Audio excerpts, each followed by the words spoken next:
Good evening, everyone, and welcome to tonight's event in the Climate Crisis Dialogue Series, sponsored by the Vancouver Unitarians and the Multi-Faith Action Society of British Columbia.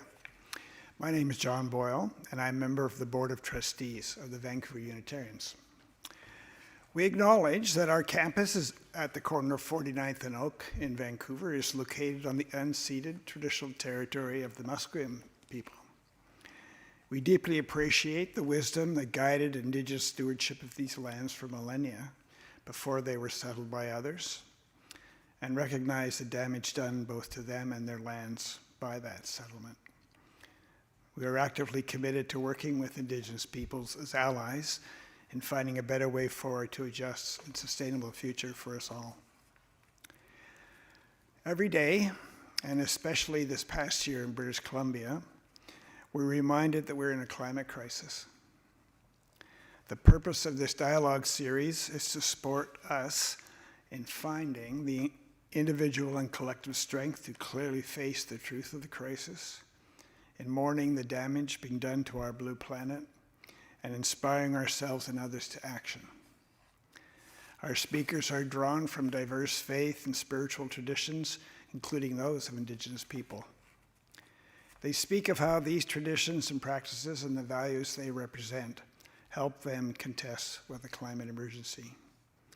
In this way, we hope they will help you and me engage more effectively with the crisis and create our way forward to a sustainable future for ourselves and our families, our communities, our nation, and for the health of our loved ones and our planet.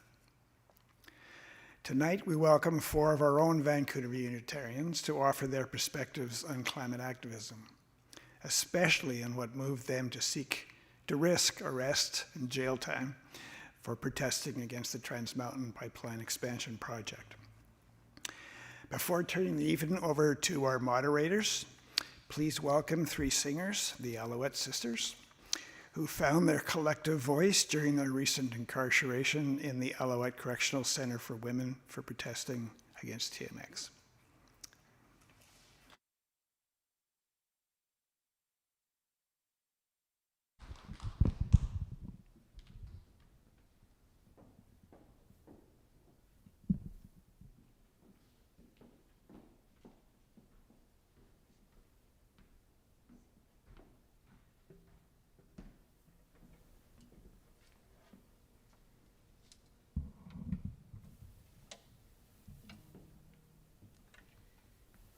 Hello, everyone.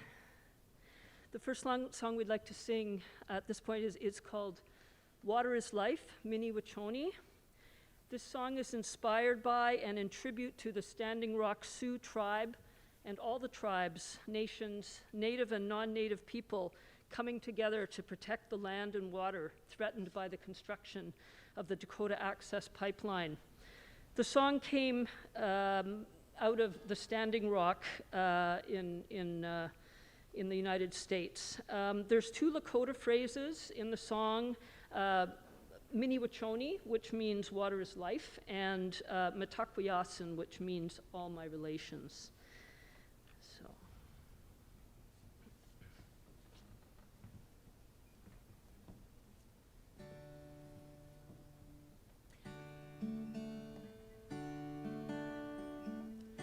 My relations come, every nation come, all my relations under the sun.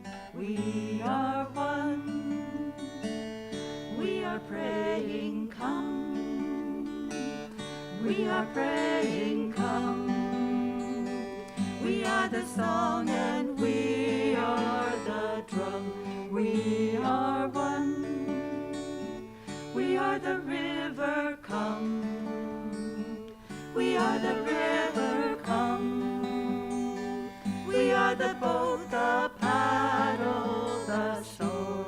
We are one, Minnie Wachoni sing, Minnie Wachoni sing, Minnie Wachoni, water is life for everything.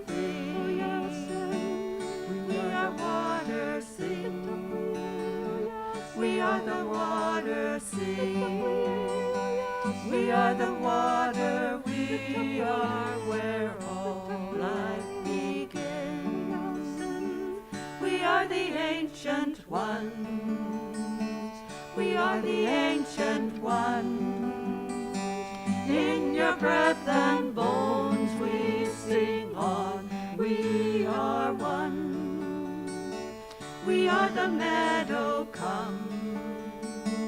We are the meadow, come.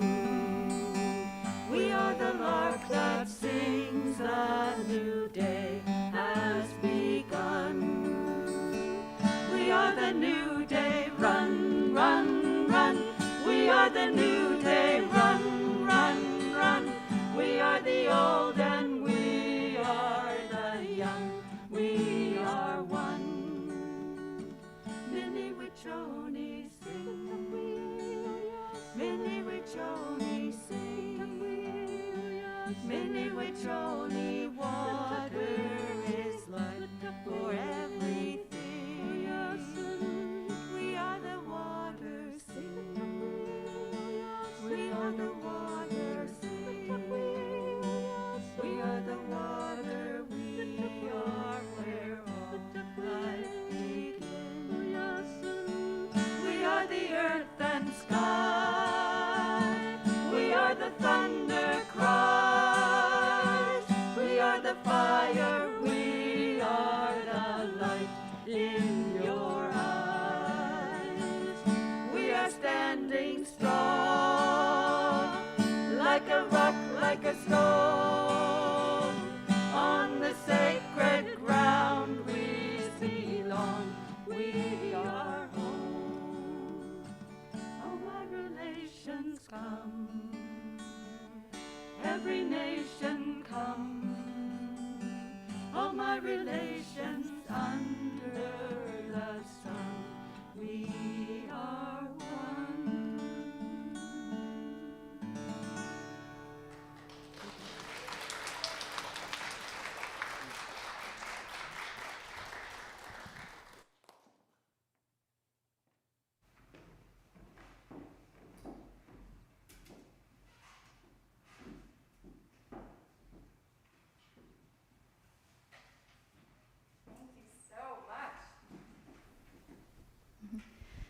Thank you to Catherine, Ruth, and Jeanette.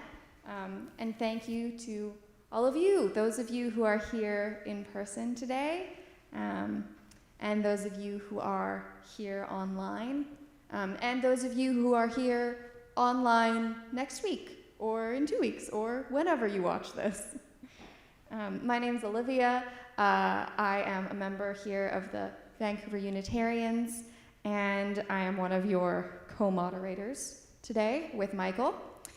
I'd like to acknowledge all of the UCV volunteers and staff for organizing this event, especially Christian, our beloved sound and visual tech, who deals with everything we throw at him, and also all of our volunteer ushers and the other volunteers for tonight. Any proceeds we make from these events goes towards the Green Fund, and the UCV Green Fund both undertakes projects that help our congregation reduce our effect on the Musqueam lands and the Tsleil-Waututh and the Squamish lands that we are on, but it also is used for community projects and other projects elsewhere around Vancouver that do the same thing. So thank you all so much. Our future speakers, I think the slide might be up sometime around now. We have more of these events through until the summer. We will have Fred Bass here in May, speaking from a Buddhist and Quaker perspective. You can also find our previous events on our YouTube page. Our last one was with Sukhvinder Kaur Vinning, and she spoke to us from a Sikh perspective. And today we get to have our very own UU speakers. Our 4 speakers today are all members of this congregation, who all 4 of them were arrested in August of 2018 at the I believe August of 2018 for all of them. Okay, not August of 2018 for all of them. But they were all arrested at various events around the Trans Mountain Expansion Pipeline, and one of them, Catherine, was recently jailed for that, and we are so glad that she is out and back and with us again. So for now, I will hand it over to Michael, who will tell us a bit about what's the point? Why are we doing this? Well, I'm rather interested in that myself.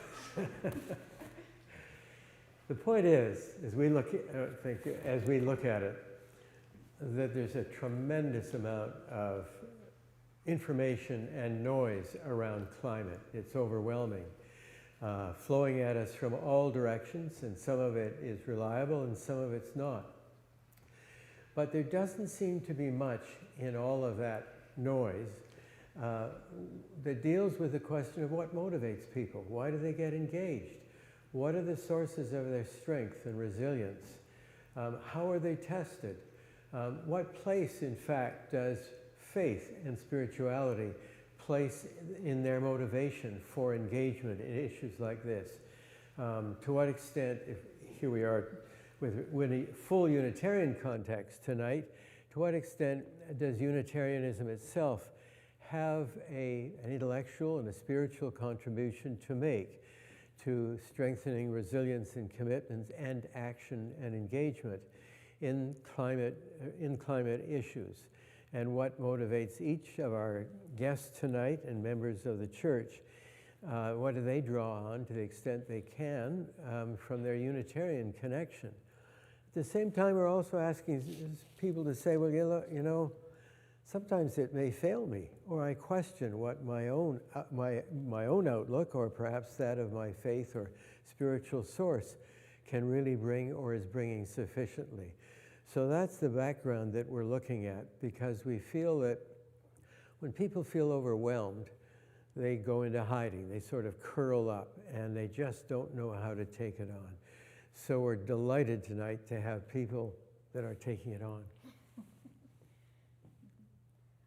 So tonight we will start by hearing from all 4 of our speakers. And once we've heard from each of our speakers, that will be about half an hour. And then we'll spend the rest of our time together in a Q&A. Michael and I will have a few questions of our own, but we encourage the audience to put forward as many questions as you have. There will be ushers here for those in person who have paper and pen. I could see Mary in the back waving her various papers. Oh, everybody's waving their papers. So you can put your hand up and someone will come give you paper and pen. They will pick up your questions and deliver them to us. If you are at home, you can type questions as they come to you in the YouTube chat, and Yvonne is monitoring that and will be bringing those questions up to Michael and myself.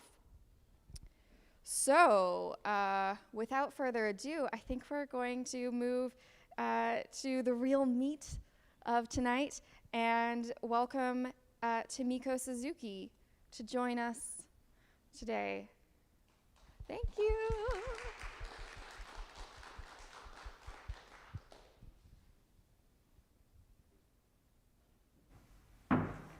I'm short.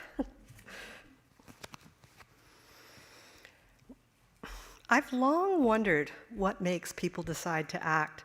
What will get them from not acting or doing the bare minimum to, well, doing a lot more?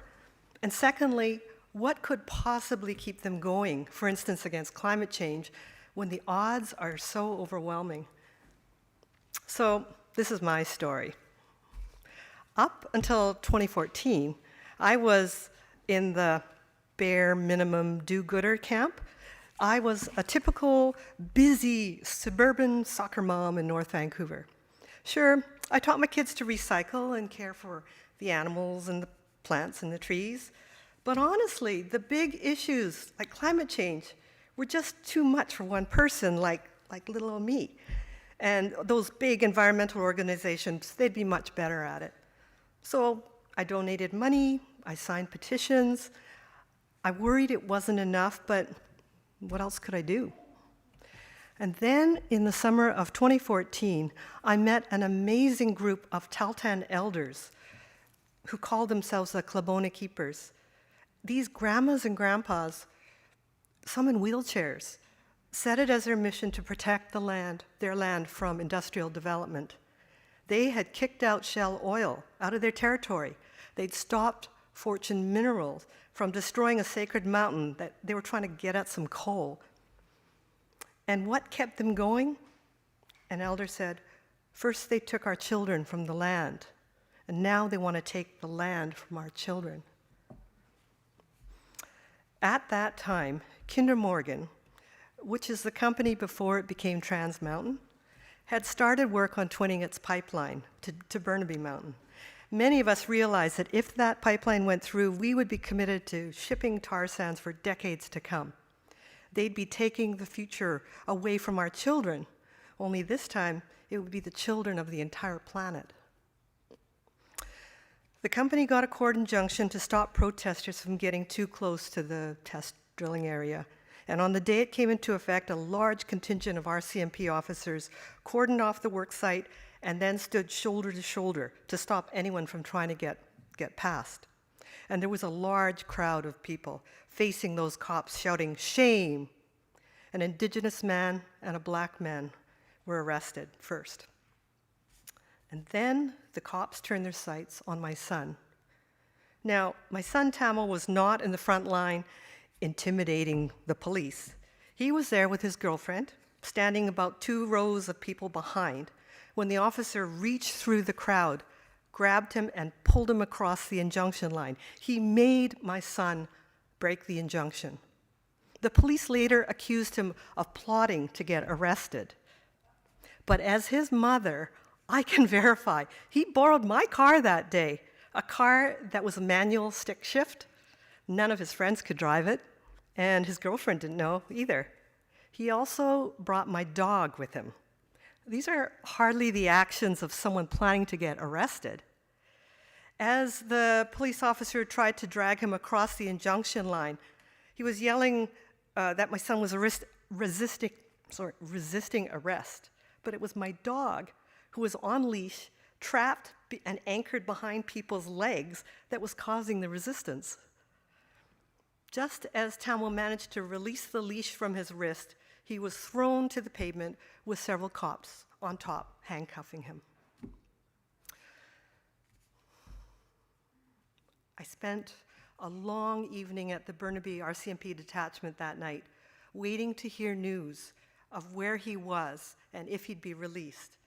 My son was an adult, but I felt this icy fear in my gut for my child, my baby, who was now in the prison system, and I couldn't help him. Then his friends told me the details of his arrest, and that fear changed to anger, and I became a mama bear, pacing in fury at the blatant racism and how words were being twisted to benefit the police narrative. People were going to jail for wanting to protect the planet, while Kinder Morgan and the government were basically writing them off as the cost of doing business. My daughter and I decided that while Tamil had been accidentally arrested, we were deliberately going to get arrested. We put the word out to others to join us, and 2 days later, 10 of us crossed the injunction line together. 10 awesome, inspiring women, fierce mama bears, whether they had children or not. We stood shoulder to shoulder, we faced the crowd, and we slowly walked backwards under the police tape. We held our fists up. We sang the Women's Warrior song, and the crowd sang along with us. The police seemed unsure what to do as we continued slowly walking backwards far into the work site to the cheers of the crowd. It was powerful. like we had tapped into some kind of cosmic energy. You could call it a spiritual awakening, because I've been involved with the protest movement ever since. And then the police woke up or lost their patience, and they pounced on us and handcuffed us and sent us off in the paddy wagon. But that's another story. And to answer the second question about what keeps me going, yes, the fight for climate justice is bigger than any one person, bigger even than Burnaby Mountain. Karl, who will be speaking in a bit, often quotes Joan Baez, who said, "Action is the antidote to despair." But I would add a quote from Seneca, who said, "Love in its essence is spiritual fire," meaning love is the fire to get us to that point of action. So think about who you love. Is it your family? As a Unitarian, every Sunday we gather together to talk about our family, which includes the huge interconnected web of life of which we are a part. The winged ones, the scaled ones, the furred and rooted ones, in addition to our own two-legged ones. We have an obligation and a responsibility to care for and protect all of them. They are our family. Before my arrest, I thought I was too busy taking care of my kids to fight climate change. After my arrest, I realized that being out there on the front lines is exactly what taking care of my kids is all about. Think about your family, whoever they are, and find your fire. Thank you.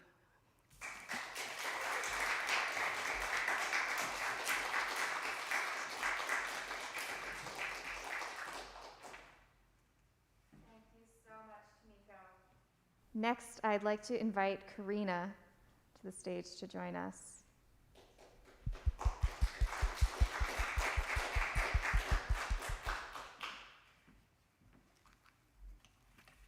Thank you, Tamiko, for sharing your story, and it's really beautiful to hear the inspiration of what makes other people do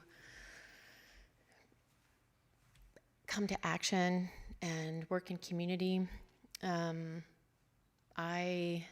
first of all, I'll introduce myself in the way that I've been taught over the last 7 years. My name is Corina. My ancestors are Welsh and Norwegian settlers to the Niconeat and Soto territories of Treaty 4, which is also known as Saskatchewan. And I've been out here on Coast Salish territories for the last 30 years of my life. I've been blessed to birth 3 beautiful children. Recently, I partnered and married my beloved, a beautiful Kwakiwak man, and my matrimonial parents now are Ronnie Dawson from the Muskama Zawadanook tribe and Teresa McDougall from the Numgeese tribe, and I'm very honored to call them family. I have been doing birth work for the last 7 years at the Fraser Region Aboriginal Friendship Center Association, also known as FRAFCA. That's on the traditional and unceded territories of the Katzie, Kwantlen, Semiahmoo peoples. I started my birth work, though, recently after I birthed my own children, which actually was what brought me into these beautiful doors here into the community of the Vancouver Unitarians. We were called UCV back then, but are we not called that anymore? Oh, we're called both. Okay, good. We're called whatever you feel like calling us at this point. And I think as any new parent, connecting with community, with its roots, deeply committed to making a sustainable world and a beautiful world and celebrating and being in action together to leave a world that is as good, if not better, than the one that we've lived, really kept me focused here for the number of years that I was here. Karl being such a beautiful mentor and inspiration in all the work that he'd been doing, and so many people in the community here, and all of the brave work that has been done in a good way to connect with the values of Unitarianism, which always felt, as soon as I discovered them, felt really, really true and natural to my own heart. And initially I had connected with the pagan committee here because the celebration of earth-based ceremony and the turning wheel of the year felt very aligned with everything that I felt as an instinctual person, which was brought forward even more so as I became pregnant and started to birth my babies as a life giver. It was maybe 2 years into my birth work at the Friendship Center, and I had become aware of the work of the Manuel family and the Tiny House Warriors, and started to read the history of the work that they had done in preserving their traditional and unceded lands of the Secwepemc people. And excuse me 1 second, I need a sip of water.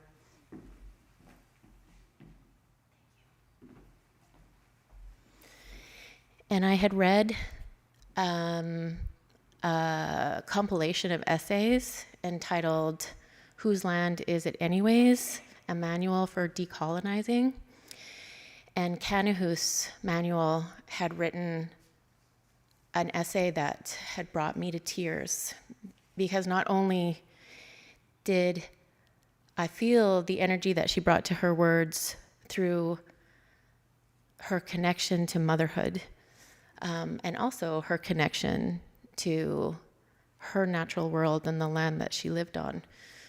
But as she described her process in land defense and water defense,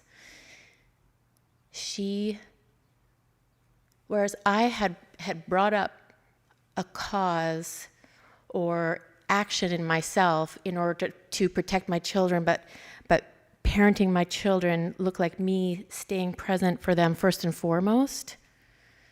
She, on the other hand, was willing and knew that she needed to and must be arrested in protection of her land in order to fulfill her obligations as a mother to her children.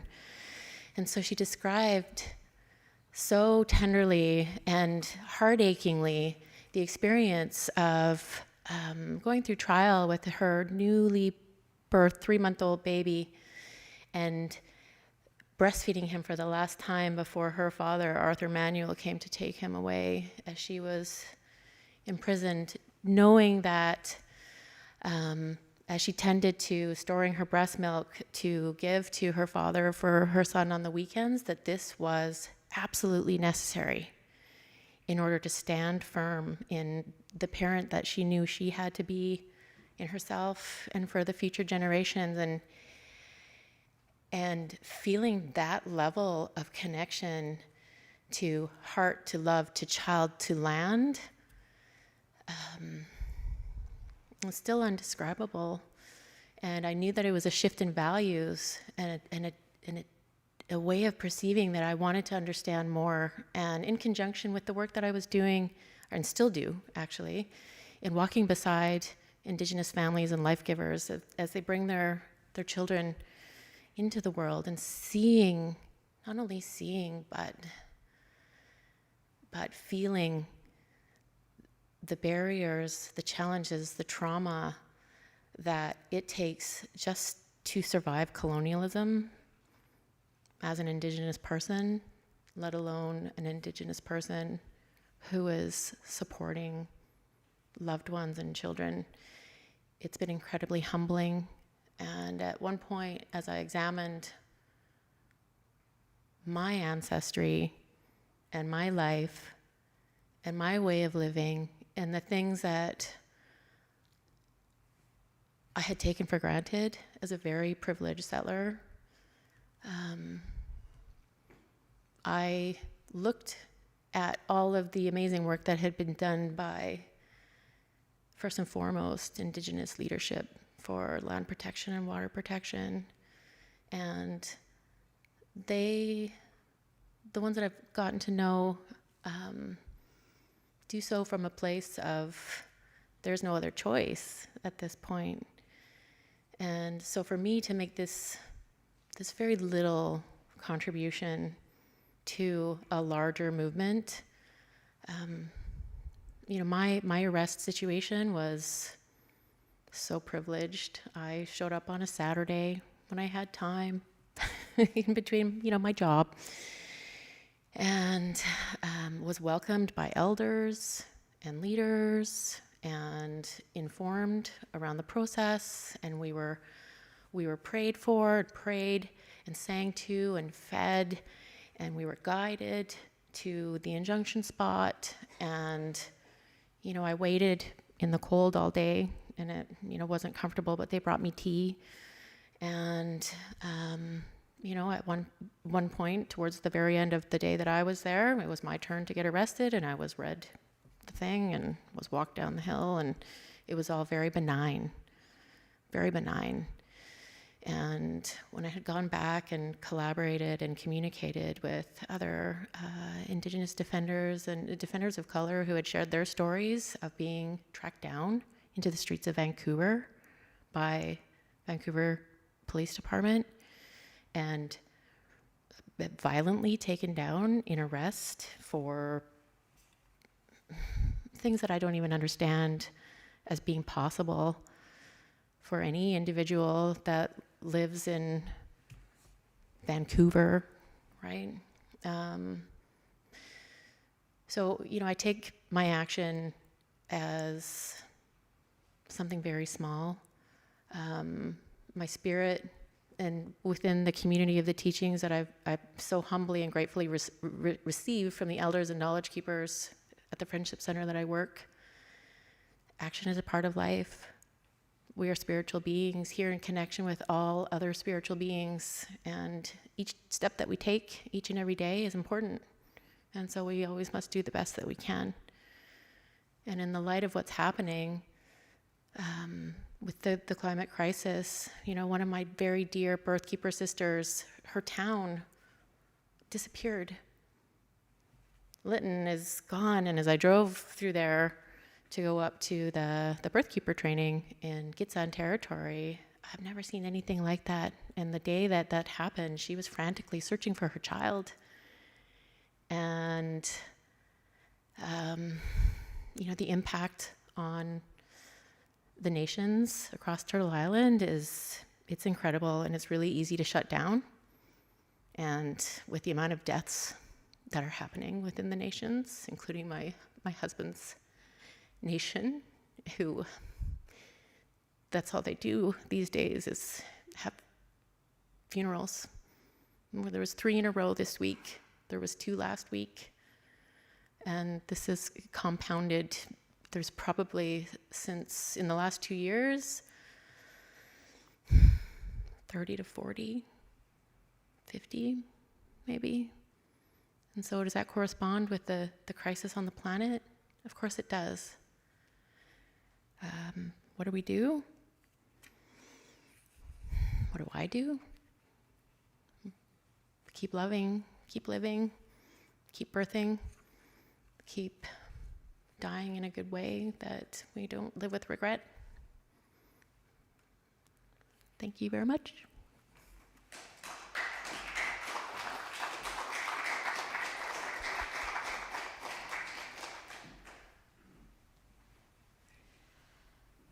Thank you so much, Corina. It's so fascinating to hear the threads coming from Tamiko's story and from Corina's story, and hear these things coming together. And we will continue to hear those as Catherine Hembling speaks. Thank you so much, Catherine.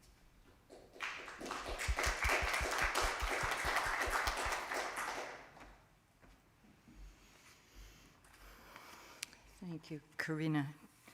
It's really moving to hear your story.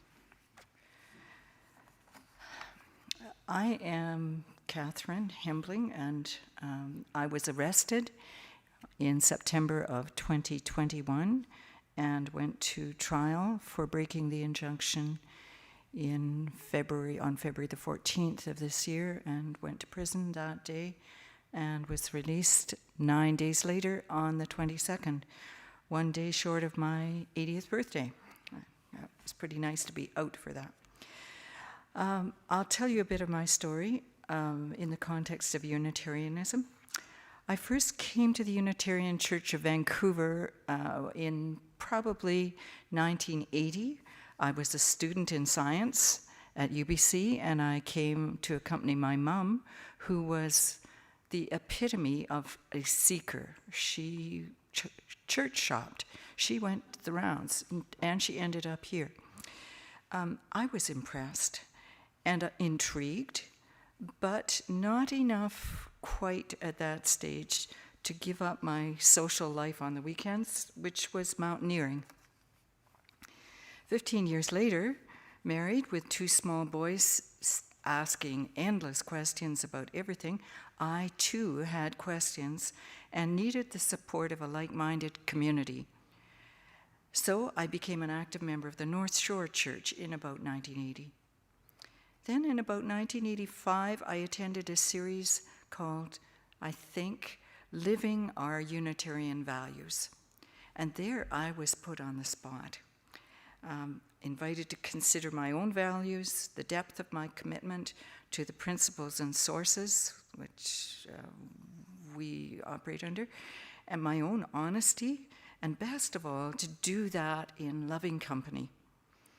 I took my learnings to heart, and I have been forever grateful for that series. But when I look at the continuity of my life, there had already been a lot of other life influences. My childhood and adolescence and student years were spent hiking, skiing, berry picking in the North Shore Mountains, backcountry skiing in Garibaldi, boating and fishing and kayaking on this whole tide-swept coast of fjords and islands. To this day, the mountains and kayaking are where I turn when I am feeling especially discouraged and engaging with the climate crisis. And I turn too to music and dancing and plants. My university education was in biological sciences, bacteriology and biochemistry, and I married a field geologist. And what I have retained from those 3 sciences is the importance of observation, testing, and skepticism, and the building of knowledge, and an appreciation of the biases that we bring to all our observations.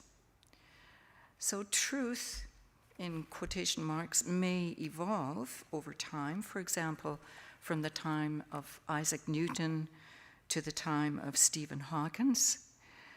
But I find that our Unitarian value of affirming and promoting a free and responsible search for truth and meaning lines up with my science background and with my climate activism. My spiritual life grew out of a search for truth and meaning too, not to mention a search for stress relief as a mother of small children.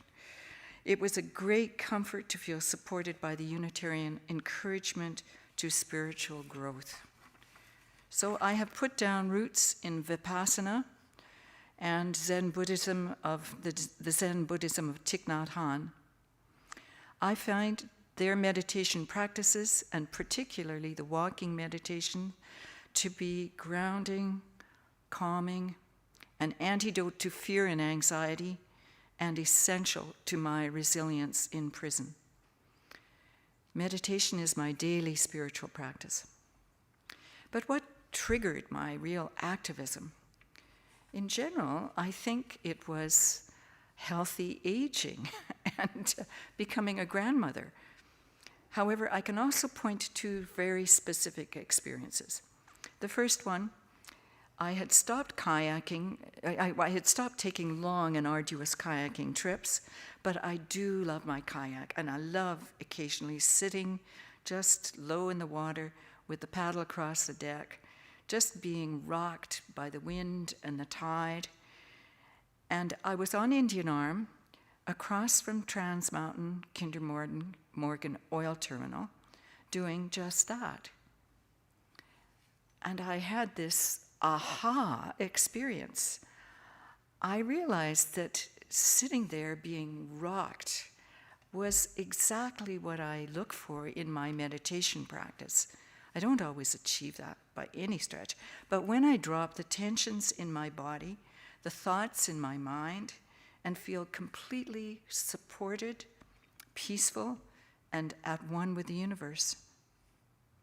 And I knew from that experience that I had to protect those beautiful waters of our harbor in Indian Arm and the whole Salish Sea. So I started to attend the Tsleil-Waututh-sponsored gatherings on Burnaby Mountain. It was about the time that Ta'a, the grandmother, said to warrior up, and I bought a t-shirt and I did that.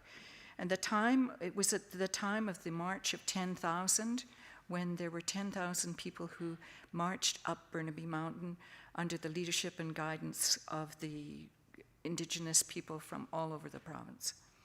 It was inspiring.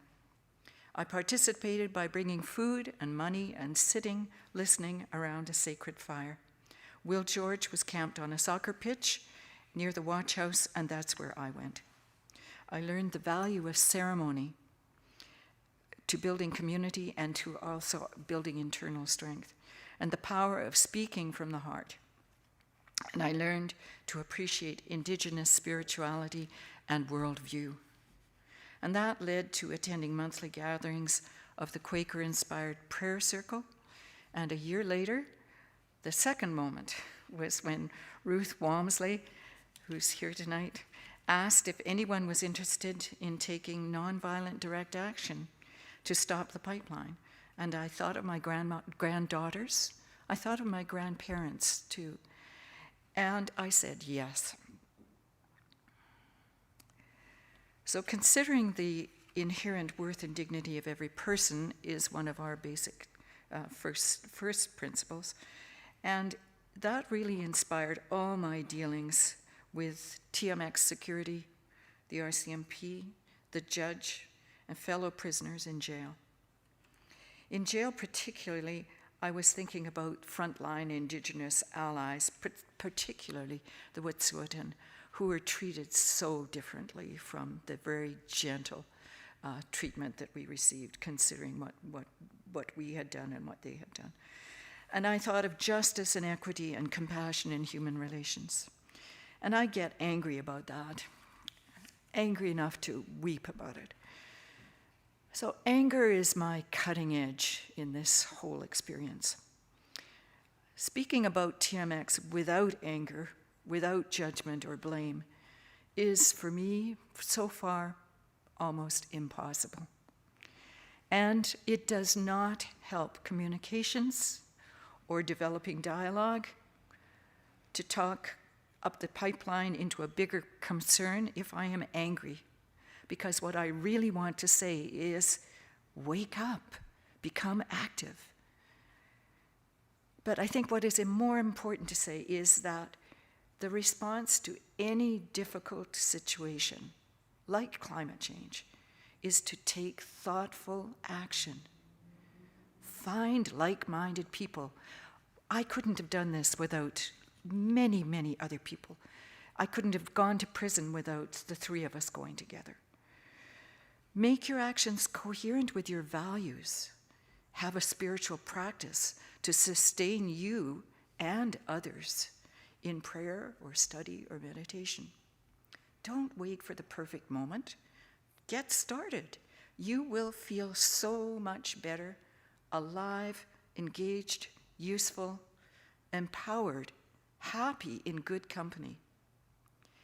But I will tell you, you need to understand the difference between individual actions and systemic change, and realize that systemic changes at government and industrial levels are essential. But your energetic insistence that we are living in a democracy will make it so. Thank you.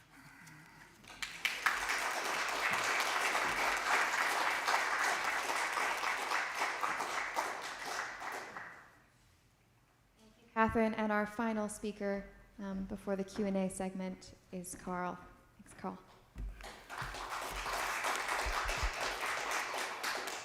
I'm wearing a t-shirt from Tamil campus So he made these T-shirts. It was Beyond Boarding. And this one is Stop the Northern Gateway Pipeline, 2012, the first pipeline. But it still applies, so I still wear it. And I thank him. I first heard Gandhi's words in 1953 when I was 8.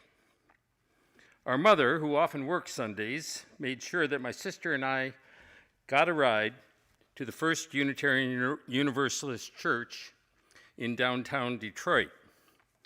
There, for several Sundays in 1953, a teacher read Gandhi's words to us.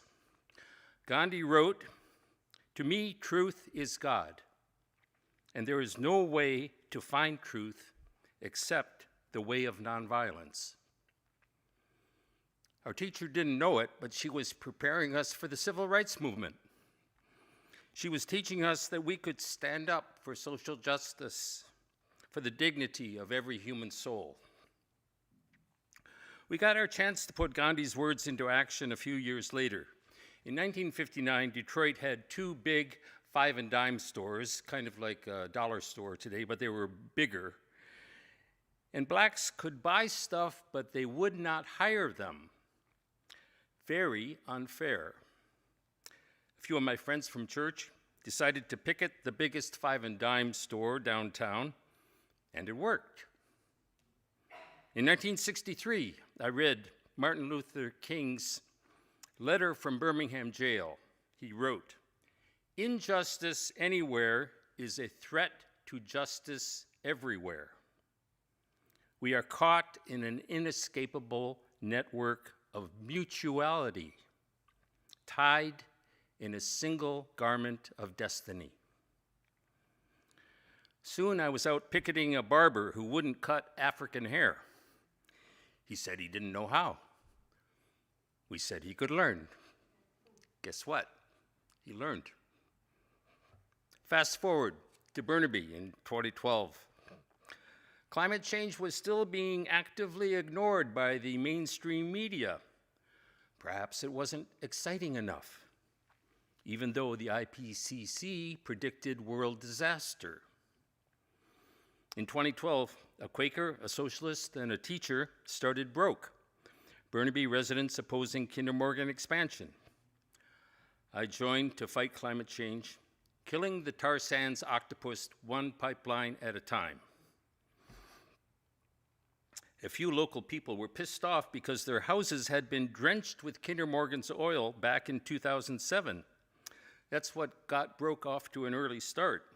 A news video of oil gushing onto the calm Burnaby neighborhood of Westridge, right near the Trans Mountain dock, where Kinder Morgan wanted to replace one oil tanker berth with 3 berths. Triple the oil, triple the spillage, triple the climate risk. And since I live on Burnaby Mountain, right in my backyard, and this Unitarian congregation backed us up, voting to divest from all fossil fuel infrastructure. In 2014, 105 of us got arrested while blocking Trans Mountain from starting a tunnel from the tank farm on Burnaby Mountain below SFU down to the Westridge docks. It's being dug right now. That's Tsleil-Waututh Nation territory. Grannies and 13-year-olds were getting hauled off for stepping over the police line. Meanwhile, the economic case for the Trans Mountain pipeline expansion was faltering.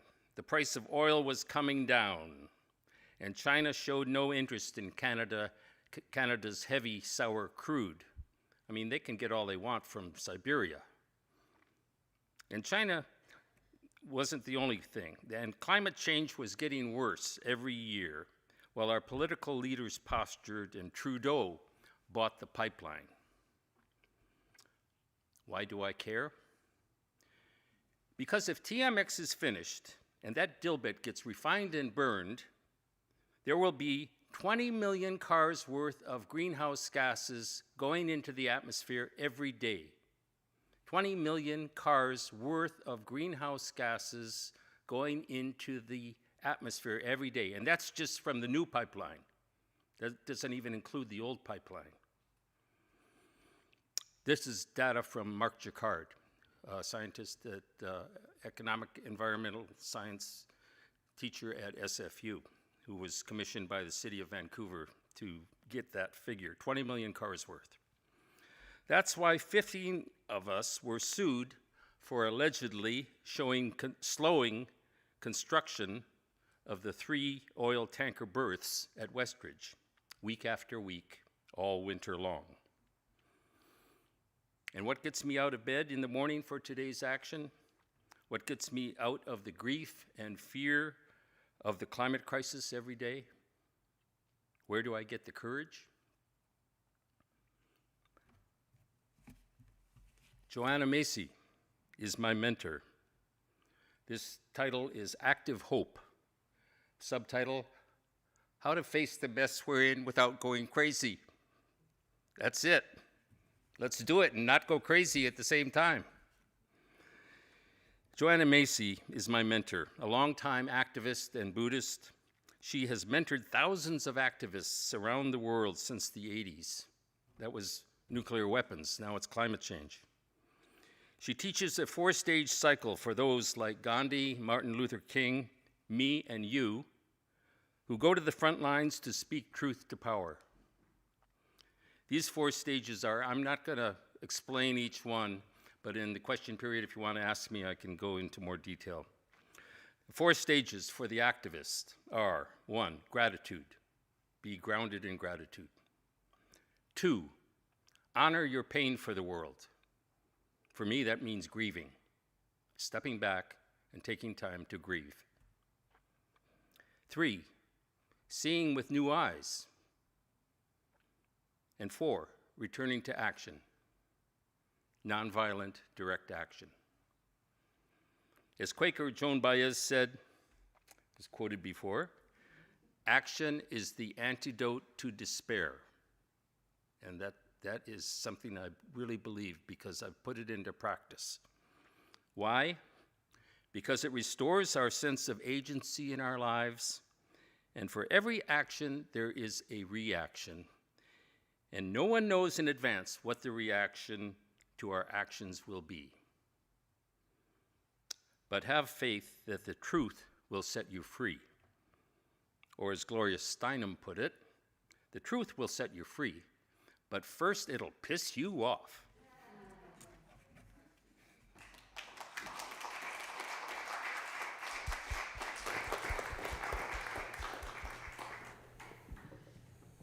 Thank you to all of our speakers. A reminder to put your hand up if you have a question in the room for our ushers to collect, and to start typing them in the YouTube chat for Yvonne to transfer to us here. I get to start off with one of my own questions, and I've noted down a few while you're talking. I have to choose one. I think I'm going to go with this one. 2 of you explicitly talked about anger.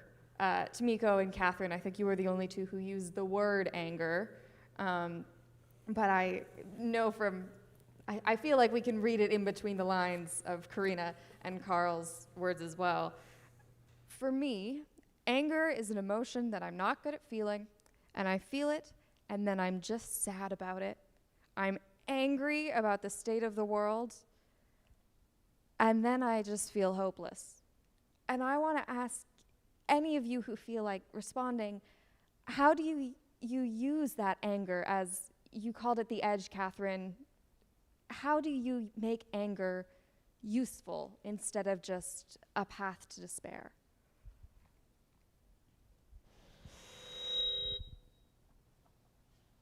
You asked me directly, so I guess I have to answer. Oh.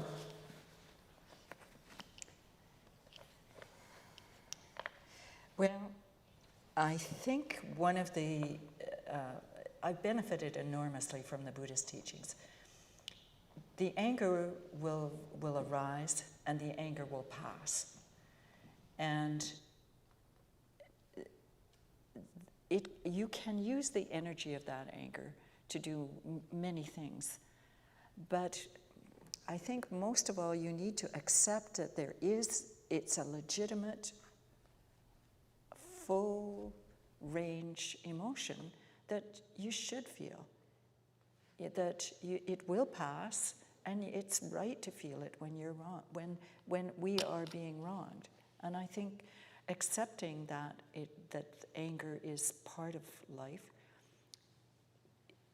accepting that there are things that bring us sorrow, but as I said, when I really despairing about things, I get inspiration from plants, from mountains, from being on the water, from dancing, and I know that all of those seem impossible when you're really angry, but knowing that the anger will pass and knowing that you need to do those other things as well, dancing, the singing that we do, that's how I deal with it.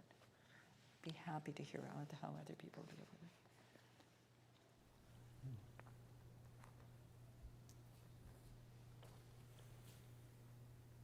May I pick up? I'm sorry, is that right? Well, thank you all. It was inspiring and eye-opening as well. One of the themes that percolated through was social justice. And it not just percolated through, it surfaced explicitly at times. And that seems to be a parallel journey with the environmental issue. But is that generally understood in the public at large, that there's something else happening here? It's not only about the climate, it's about how we relate and respect one another and how we advance the cause of social justice. And anyone that would like to answer that, I'd be interested in hearing from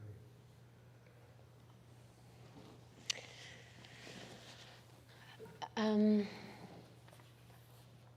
I think in the community that I've been honored to be a part of for the last 7 years, the understanding is that the two aren't separate.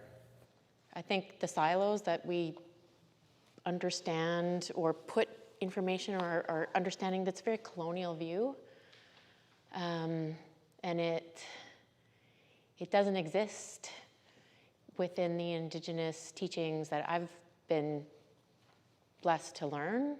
And my hope is that as we become forced to take a broader look at just exactly what's happening, and we really tune into the leadership from the elders and the knowledge keepers of these lands, that understanding becomes more clear. Because in my opinion, that's actually also the solution. Anyone else? Tamiko? I think that this is a generational change, and that younger people have a broader view. They've been raised in the schools in a more multicultural environment. That you grow up with somebody who's Chinese and East Indian, or it's normal and it's unremarkable.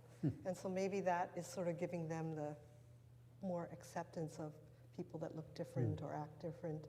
And then when you combine that with the Indigenous activists who their backs are against the wall, so they are taking the lead in this, that there's more of a understanding and communication and teamwork that's going on that wasn't there before. Before, with the environmental groups, it was always white-led, PhD-led, expert-led, with very little understanding about the people that are actually being affected are usually the racialized people.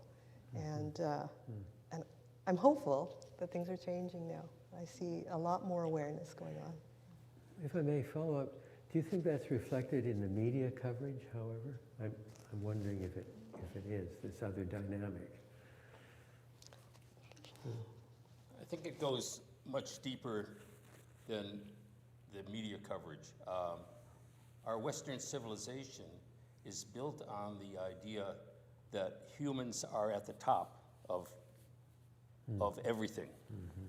And as people who are, as a species which is social, just like apes, etc., we tend to see ourselves as the best. And that's reinforced by the humanism from Greece, and then the Catholic Church with its idea that humans have souls and no other animals have souls and no other creatures have souls. And so we are part of as Unitarians, we are part of a revolution against that way of thinking. That if you want revelation, look at nature. There it is, right in front of you. You don't need a book. Thank you. I'd also like to ask, following, or perhaps not following, but deepening parts of that.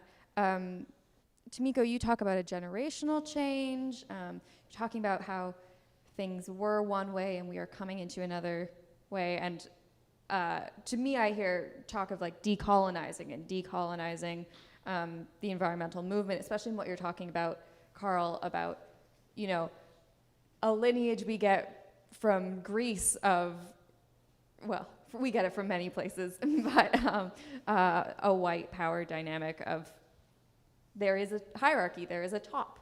I'm wondering if any of you can speak to specific times in your experience in climate justice movements, acts of decolonization that you witnessed or things that you saw yourselves change over time.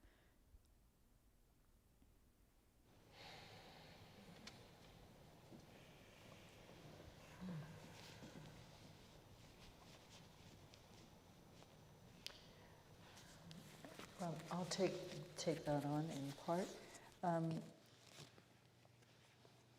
I think because the prayer circle was really based at the watch house, and that we had so much contact with elders who were assigned by the Tsleil-Waututh to do spiritual practice around the watch house, I think that perhaps we have absorbed some of that.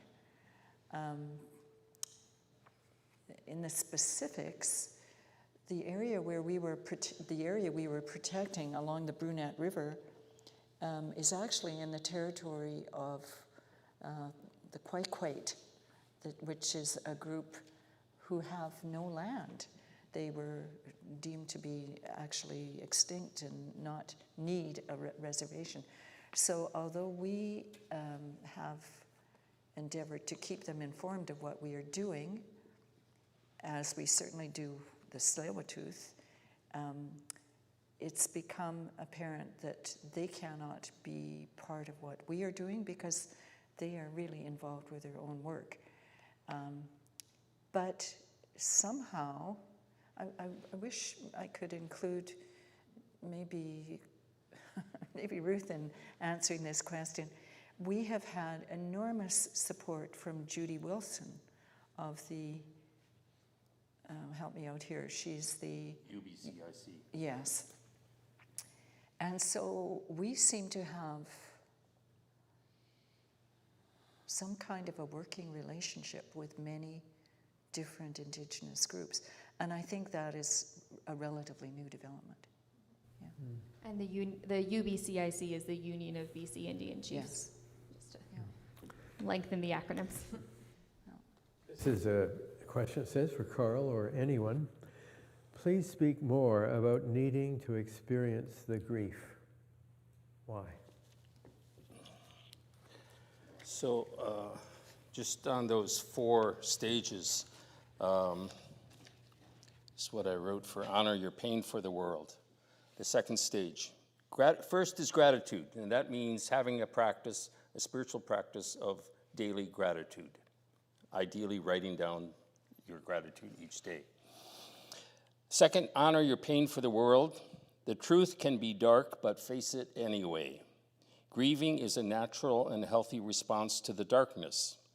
It is an acknowledgement of how much you and I care about the state of our world. Your pain for the world will pass. Just like the anger will pass, so will the grief. And the grief, if it's well done, comes to acceptance and a new way of seeing the world. It readjusts your worldview. And with that new way of seeing the world, you can move into action. Thank you. Anyone else? Yes.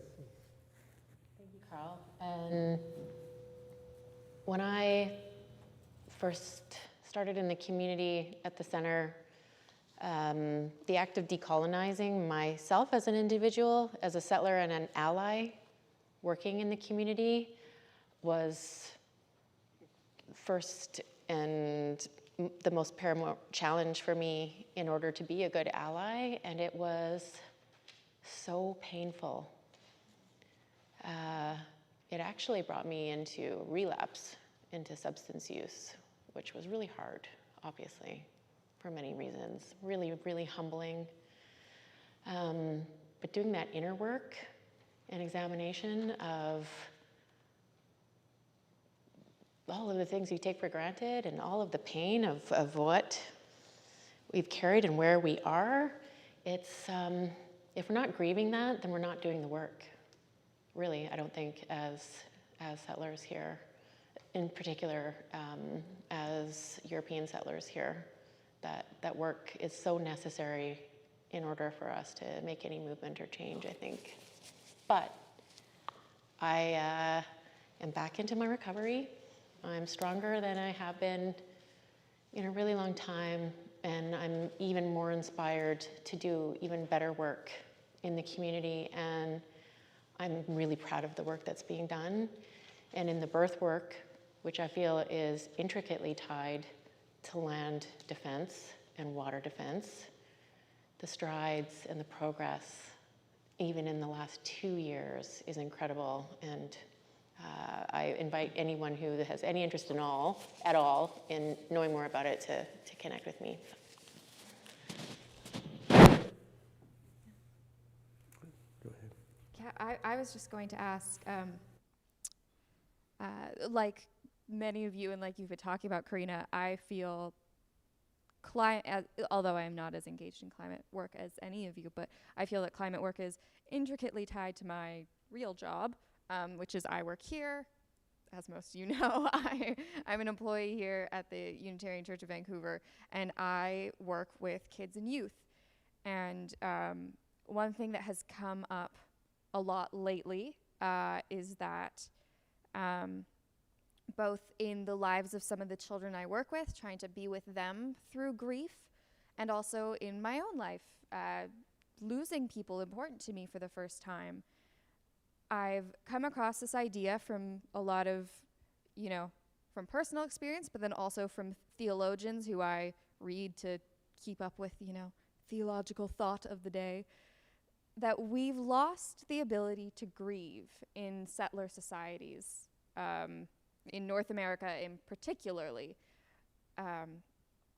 that the average person doesn't know what to do when they feel boundless loss, like we feel when we lose a loved one, like many of us feel when we walk out into smoke-filled skies that are now just every summer, or when we hear about how that's not just touching us, it's touching everyone around the world. There's no one who gets to be free of smoke-filled skies, whatever their version of smoke-filled skies is. And I want to ask any of you who are willing to answer where you learned how to grieve for those things, from Joanna Macy or from anyone.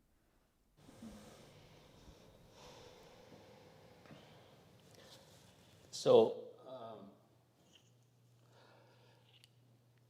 in 1993, I started this climate work, and I made a vow to my son that I would keep working till 2030. And then I would say, I did my best. Sorry things are such a mess, but I did my best. I can stand up tall. So, anything that takes that much time, you've got to have rhythms of action and rest, and action and rest. And so that's partly where I learned about it. And then also, for 6 years, I was a chaplain, a lay chaplain here. And so I was officiating at memorial services. So I studied grief. You know, there's some very good books. The Courage to Grieve. I'll recommend that one. One of the things that Extinction Rebellion teaches right off the bat is learn how to grieve, right? So that gave me some foundation for trusting that process. And as I say, if it's done well, you come to acceptance.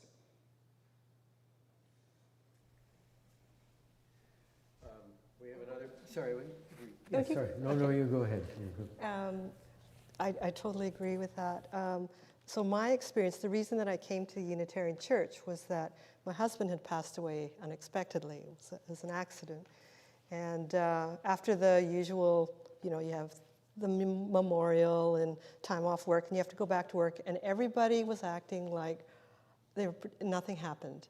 And the attitude was, just keep going, and eventually you'll feel better. But there was no emotional support at all. And so I just felt I was falling apart. And by accident, I went to a Unitarian church on the North Shore.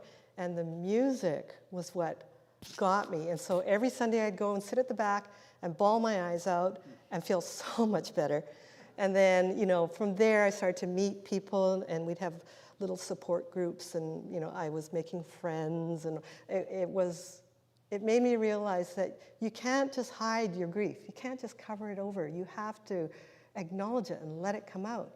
And the first year after my husband died, I was just so full of anger because it was so unexpected and unfair and all that.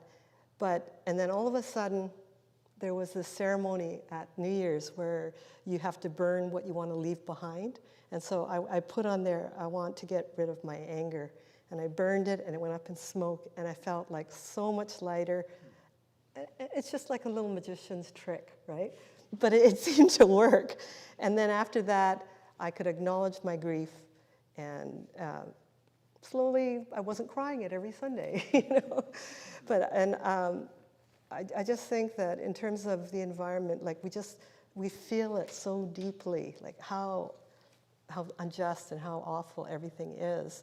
And so we shouldn't ignore it. We shouldn't just, you know, go binge watch YouTube cats or something. Like, we need to acknowledge it and grieve, or be angry and yell at your pillow or something like that. Like, we should just accept that that's something we have to do.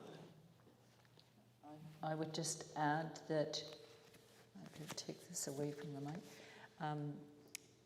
the Environment Committee actually ran a Joanna Macy workshop 3 years ago, and we were thinking of doing it again. And I think there will be a much bigger following of that, yeah.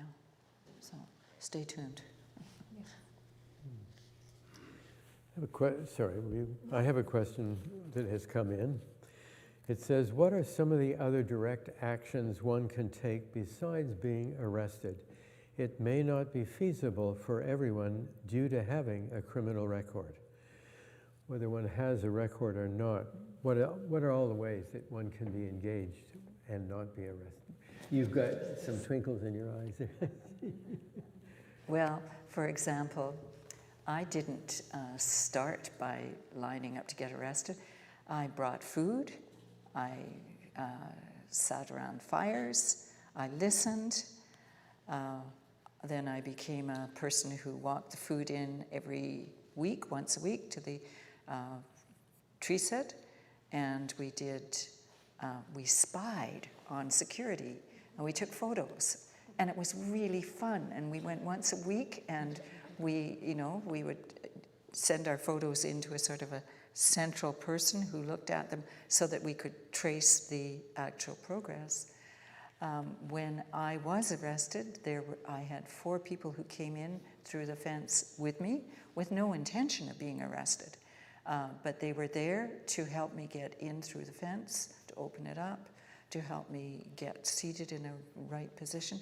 Then there's all the communications that are people with communication skills that are needed. Keep adding. There are infinite number. Handbills that need to be printed, posters to be designed, emails to be sent, people to keep track of. Because when you form a community like this, you really want to keep track of people because they come and then they're not there for a while, and you want to know why. So it becomes a whole social life, really, within a group, and there's tons of stuff to do, tons and tons of If stuff. you're an artist, if you are a musician, Yeah. if you have any kind of technical skills, Yeah. computer skills, we need drivers, just to get people out there. Yeah. Yeah. I'd like to ask a question that we got, an audience question. Should we bear all the burden of stopping global warming if China and India create more coal mining and many nations like Russia and Iran care nothing about climate change? And I know that question has a lot to say about, blame and guilt, and is that possible in this catastrophe that, that our whole world has walked itself into, some of it more than others?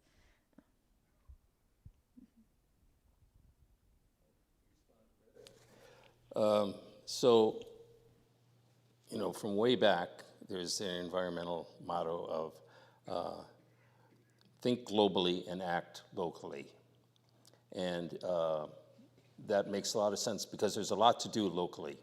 There's a huge amount to do in this province right now. Tilbury, LNG that's going to be built, CGL pipeline, the Coastal Gas Link. If you get in early, you got a better chance than if you get in late. So right now is the time to get active on those two things. Tilbury and Delta building, or they want to build a liquid natural gas factory, and Coastal Gas Link to take that fracked gas and move it to Kitimat. So, it's important to get very active very soon. In terms of different groups, I think it's important that people understand that it's pretty discouraging to act alone. You need to find a group. And I already mentioned Extinction Rebellion. For younger people, there's Sustainability Teens in Vancouver that organize rallies.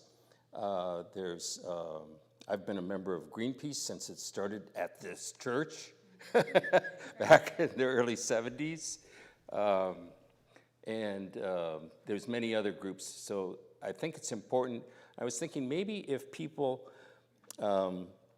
spend an hour a day for 5 days researching what group to join, and then join it and get active and take chances and participate and be creative, you'll find that your life is so much happier as a result of that. You go ahead. Sorry, I'm just reading one that's just come in. This question is, what can we do? And then it references someone whose last name I cannot quite make out. Catherine Hayhoe, Catherine Hayhoe. Catherine Hayhoe says the most important thing you can do is talk about climate solutions. People are anxious because they don't know what to do. So educate yourself on solutions and talk up the solutions with family, friends, and colleagues. I'm wondering if any of you can mention, do you have a favorite way to start talking about climate change? With my example is my Oma and Opa, who only get German language news and don't think anything here is theirs to worry about, although they've lived here for 50 years. And I've tried everything I can to talk about climate change with them, and I don't know how. So I'm wondering if you could share any of your inroads and your climate solutions. If your own family, your own loved ones, if you're not going to listen to them, you're definitely not going to listen to some stranger. So you just have to keep at it. Try it from different angles and get people on your side to keep trying. I'm just thinking of how you can do something that's a win-win, you know, so that they see it, oh, okay, yeah, I want to do that, and that's worth doing. What I'm thinking of is my own, you know, I love money. And so one of the ways I get money, and I've earned about $5,000 in the last 3 years, is turning in bottles and cans, aluminum cans. Aluminum cans are amazing in terms of how much energy you save. I'm not going to go into it, but you know, so you can ask your grandma maybe, or this person, by the way, I'm collecting bottles and cans, and if you have some, could I have them? You know, and you know, sure they're going to say yes, yeah, we got this one can here, and I'll pull this one out of the garbage and so forth, and just start there. And then, you know, sometimes people, they unconsciously twig, oh, I'm doing something environmentally useful. But it's really hard. I don't spend any time with people that are dug in as disagreeing, you know, driving a big truck or whatever. I saw a sticker on the back of a truck the other day, a pickup truck, and it was just like those OK signs that you see on electric cars, you know, for driving on the freeway. That OK symbol means that they are allowed to go in the HOV lane. You know, that's fine for electric cars. This truck had not OK in the same logo. I had a good laugh about that. But I'm not going to talk to that guy. Forget it. I'm too busy. So, in my family, my father, he actually works building Trans Mountain Pipeline, which when I was arrested,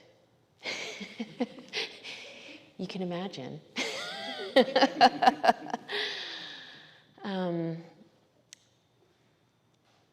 And so it's been challenging. And I don't feel, you know, my dad felt judged by me. And my dad's not stupid. My dad's very intelligent. And he had felt an energy and an air and an arrogance coming from me of condemnation, which he didn't appreciate, because everything that he's done in his life has been to provide the best life he can for our family.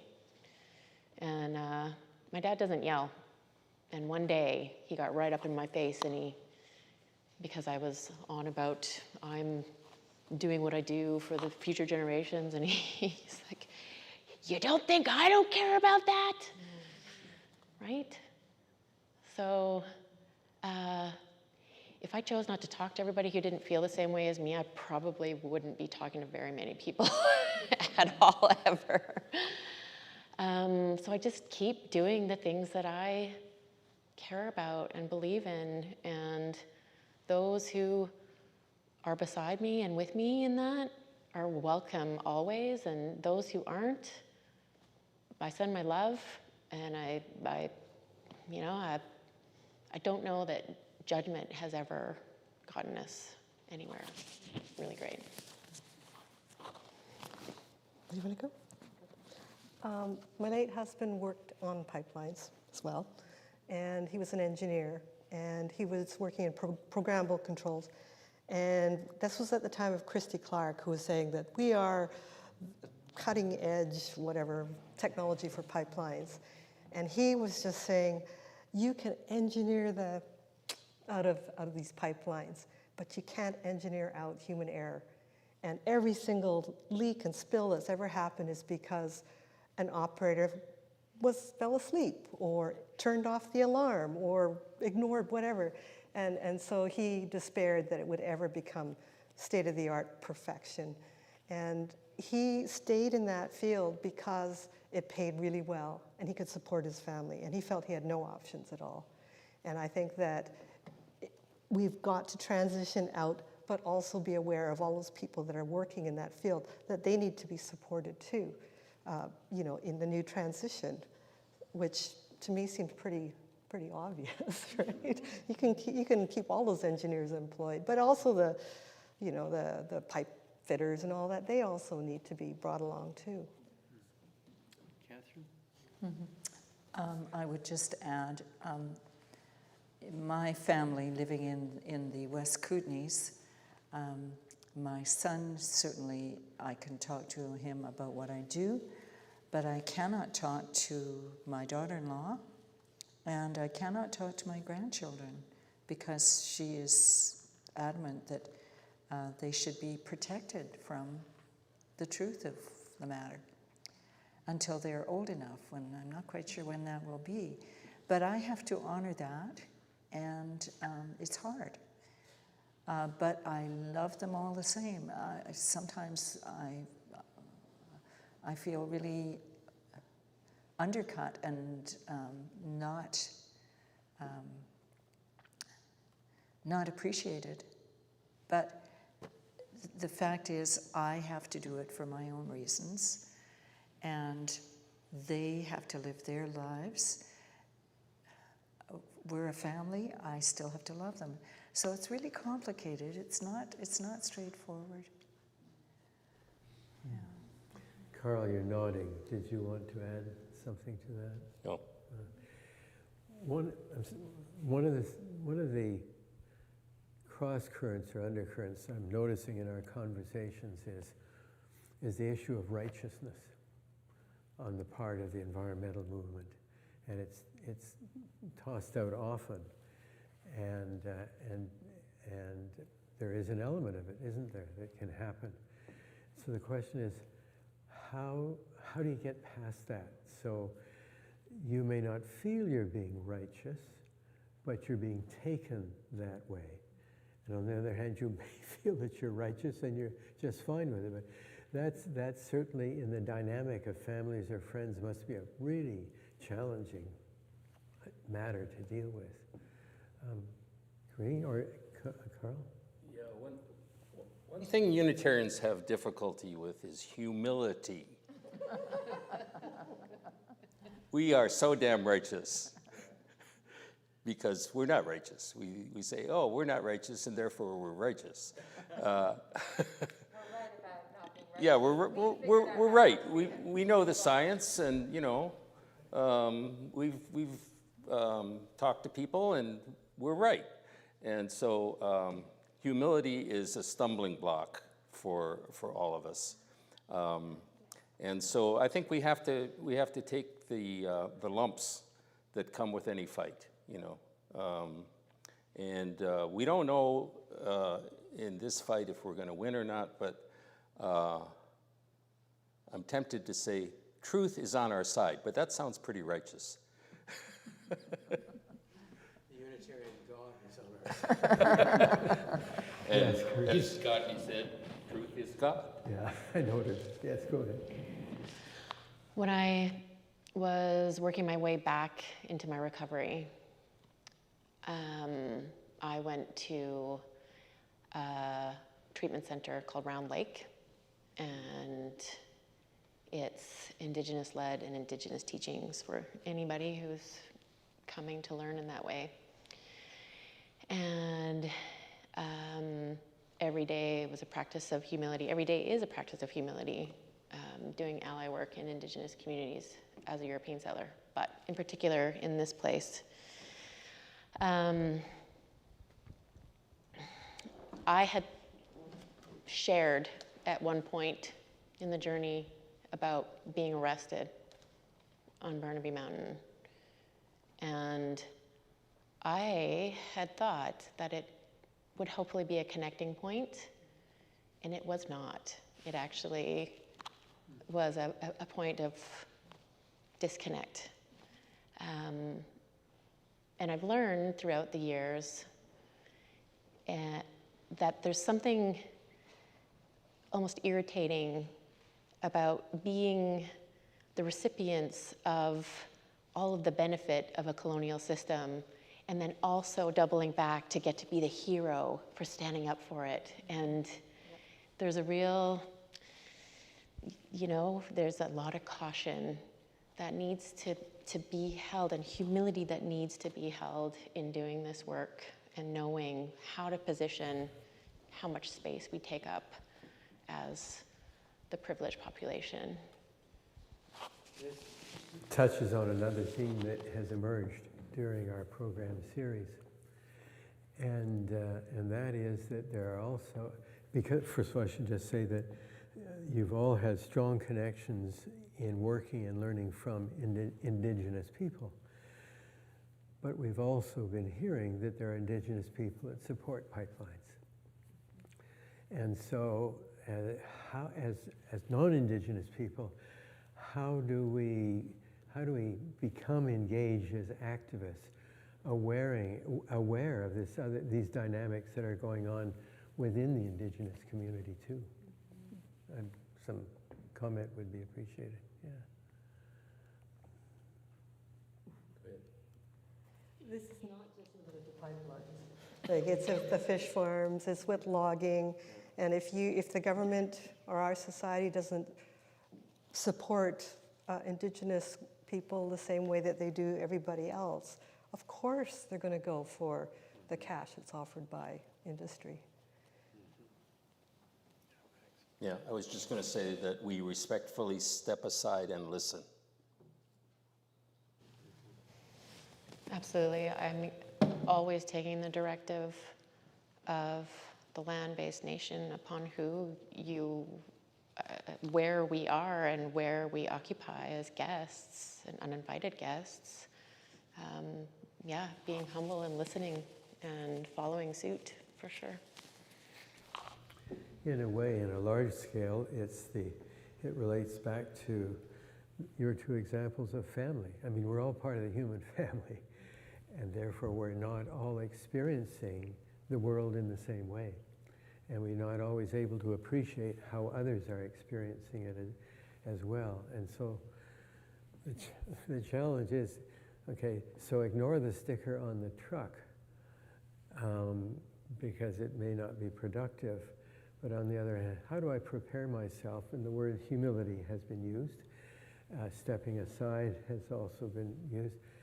How do I prepare myself in the sense of conveying my personal convictions and concerns, and saying, in effect, but before I go far with that, I want to hear what yours are. How do we find a way of talking together about it? So does that make sense? Are there other things we can do to build on that conversation? Yeah, go ahead. I'm just thinking about the skill of listening, and that myself personally, I'm a talker, so it's an effort for me to step back and listen. But I think that's what we need, is to develop that skill, and it's an active skill. So, We had talked about this as the speakers in the thread, and I've always felt this about this space in particular, in this community, but starting and following what Karl's saying, and filling the stage with our local Indigenous leaders and land and water defenders, and really taking the time to hear them would be really important going forward, in this community especially, but in all communities. I mean, we're still very preliminarily in the process of truth and reconciliation, if we can even say that we're in it. But I would love to see that hosted dialogue. You're putting out a suggested Unitarian church, right? Yes, absolutely. Yeah, that's an excellent one, and a very important one too. The point you made, Karl, I've observed people doing that, and if there's anger emerging in a room, the offer to say, I want to understand what you're saying, and then repeat that to see if the person feels assured that you're hearing, even if you're not agreeing with what they're saying. It creates a kind of comfort that dialogue can become possible at that point. We are swimming in complicated waters, aren't we? It truly is, and yet, as you all have said, if we, in a way, it's fundamentally simple.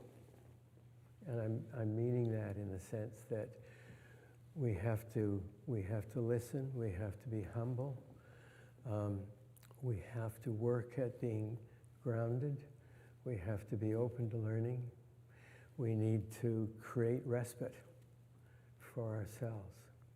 And those are some of the important things that I've taken today, and you may have others, Olivia.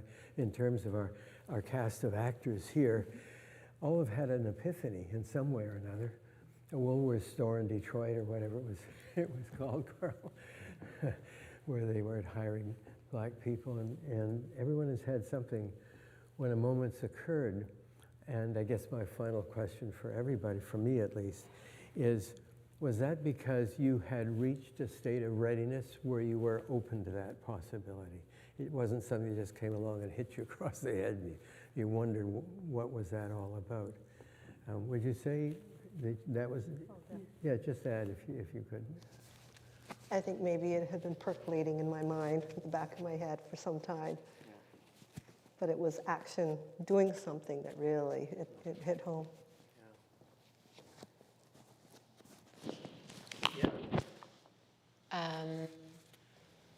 Deep love, actually, and reverence, and having that experience of opening my heart and my empathy to seeing the things that were happening in the community of people that I personally love very much, and including in that as my own children, and that, yeah, that's the motivation. Yes, I think that I was kind of prepared for that epiphany because I loved the country. I loved the mountains. I loved the ocean. And the spiritual practices were already in place. So it was probably easier for me to have an epiphany than for some, yeah. Yeah, I've been extremely lucky in my life, and I mentioned some of the things in my talk that put me on the path I'm on. In terms of climate change, it was two things that happened. It was a Return Peace Corps conference in Berkeley, California, and first there was the video of Severin Suzuki speaking at the 1992 Rio conference. And she said, "You fucking adults, you're screwing up the world. Get it together." Very clear.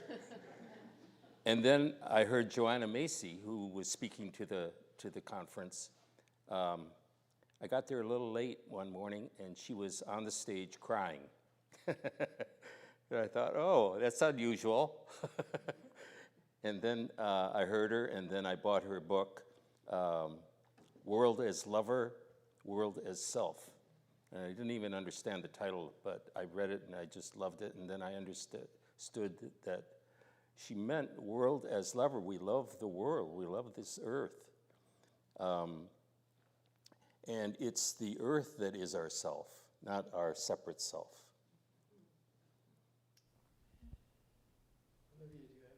Final comments you'd like to make? Well, I'm absorbing quite a bit, but one thing, this isn't a question I have, but this is simply a comment, and I'll allow myself to make a comment, as this is the only all you evening in our whole series. When Unitarian Universalist ministers speak, many of whom I am glad to call colleagues who I can ask hard questions when I don't know the answer. More than one of them, including our current interim minister, Rev Lara, has told me that the thing that when they talk to ministers and faith leaders of other traditions, when they come together in interfaith dialogue, what they share as the one thing that they think truly sets us apart. It's not actually any of our principles. It's not actually any of our sources, because everybody else has principles and everybody else has sources, and not a single one of our ideas is original. But it is, I think Rebecca Parker, who is a theologian, I think she was the first one to phrase it like this. It is the idea that revelation is not sealed, and that for us, we can always be wrong. And we forget that, and then we remember it. In the last year, we've added an 8th principle to our 7 that we previously affirmed, because we discovered that we were in fact not living up to all 7 all the time, and that we did need to add something that explicitly talked about racism and anti-racist action in our congregations. And of course, starting to talk about that makes us all feel like, well, you can't add a principle. And then you go back and you remember they actually did add a principle in 1993, I think, and also in 1986. I might be getting one in the 90s, one in the 80s. That's what I know. That we are one of the only faith traditions where revelation is not sealed, and you're wrong sometimes, and sometimes you're right up until a moment when there is a new revelation, and then that one's right. And I think that what each of you has said tonight has really, in different ways, brought that up for me. And I'm going to go home thinking about what are new revelations that I'm just not accepting, that I perhaps think I'm right about, but really I'm not. And I think in climate there is so much of that, and so much of, so many ways. We're at a time, of course, where there's a fusion of issues, huge issues. Pandemic, Ukraine, climate change, all coming together. And they're issues that any one of them could immobilize us as an individual, and here they all are at the same time. So it makes this kind of conversation even more important. And I just want to reemphasize a couple of things that have come forward here. I call it praxis, but it's the notion of, that you've all touched on, action, rest and reflection, and action. One informs the other, but you need all of them to be working.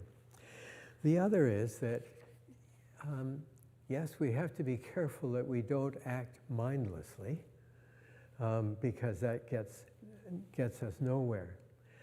But on the other hand, we never necessarily will know whether an action we're proposing or taken will pay off now, but we don't know that it might not be picked up as well. It's the putting it out, it's the pushing it forward that creates the possibility, if not I or you or any other, someone will, or an organization, pick it up. So unless we can create, possibilities with possible solutions, then we're giving up.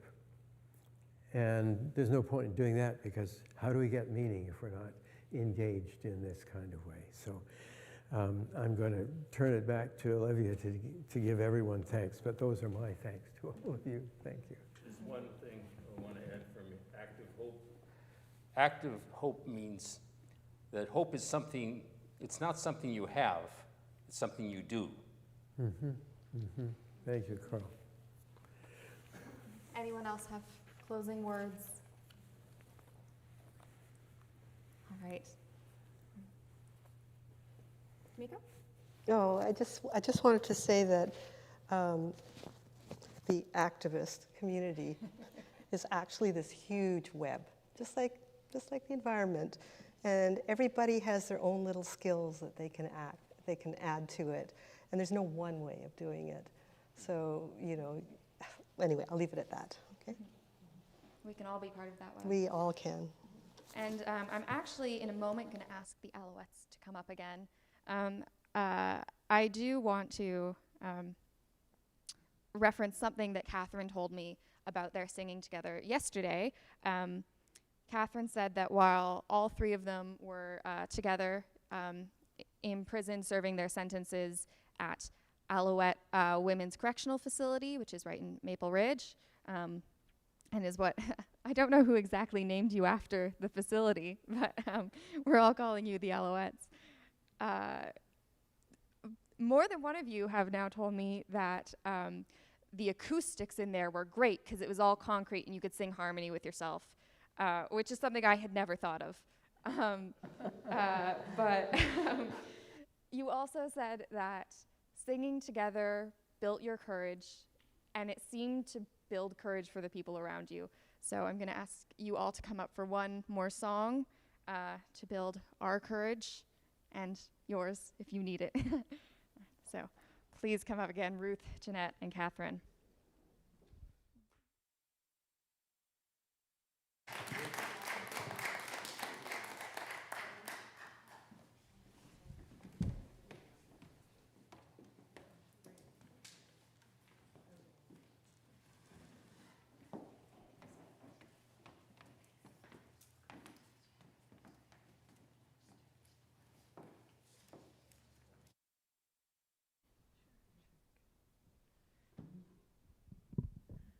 So we're going to close with We Shall Not Be Moved, with some of the words having been rewritten to kind of reflect our activist pursuits.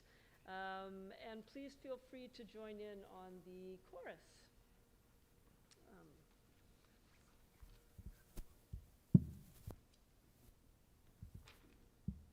It's hard to blow out a pitch pipe with a mask.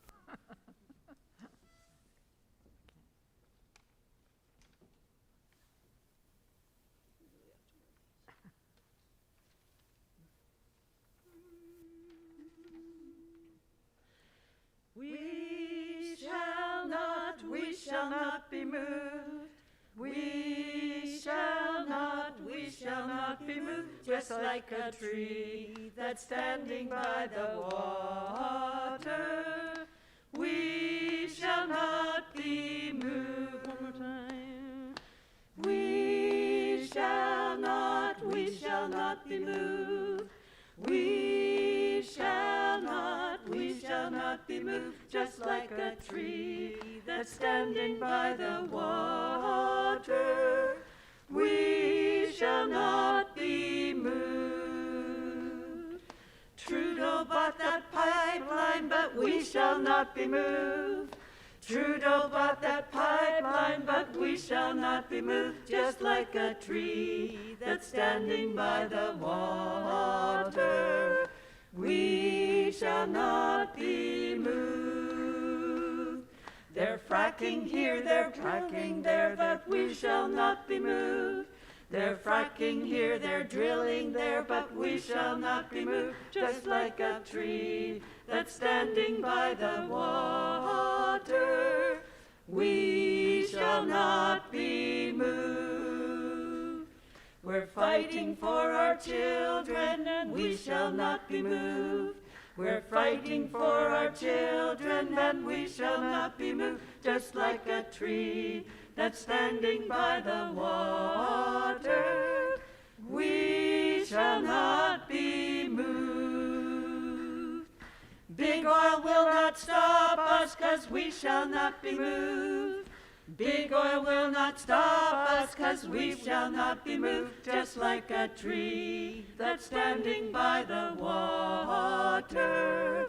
We shall not be moved. We're singing for our future, but we shall not be moved. We're singing for our future, but we shall not be moved, just like a tree that's standing by the water. We shall not be moved, just like like a tree that's standing by the water. We shall not be moved.